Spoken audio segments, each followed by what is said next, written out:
Hello, and this is Dolley coming back at you with another vlog. One thing I want to touch base on was the signing of the FCC to approve net neutrality, which has been fought for the past few years.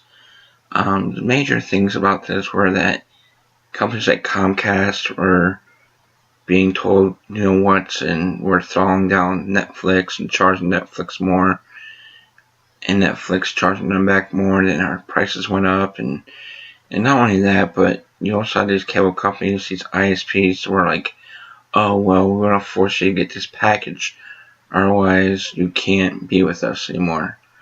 Now, I love net neutrality and all. It just kills me that people think that we should be open for net neutrality with the bandwidth caps and stuff.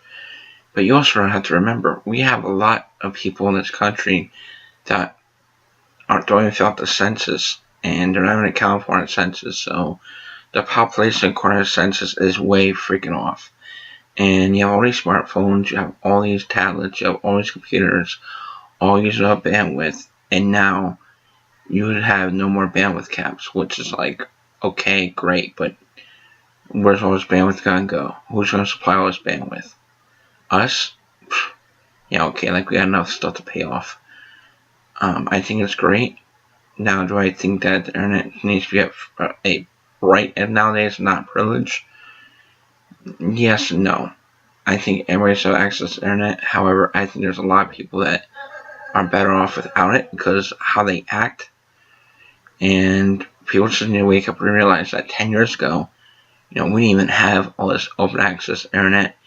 And in fact, we just started getting cable and DSL 10 years ago. Most of us were still using dial-up, and you can complain about the bandwidth and can't watch your movies and can't listen to your music. I mean, how much more do we have to be dependable on the internet to the point where, as long as I'm carrying around a laptop or a tablet, people are always asking me, oh, how are you online? We don't have online access here. I'm like, I'm not online. I'm studying offline. I don't need the internet to use a computer. And that needs to be brought up time and time again. Just because someone has a computer does not necessarily mean you need internet for it. So, with that being said, I'm all for the net neutrality if it gets proposed the right way and people use it the right way. Until then, we'll see what happens. And again, thank you for tuning in to Dooley's Top Corner, and I will see you on the opposite side of the internet.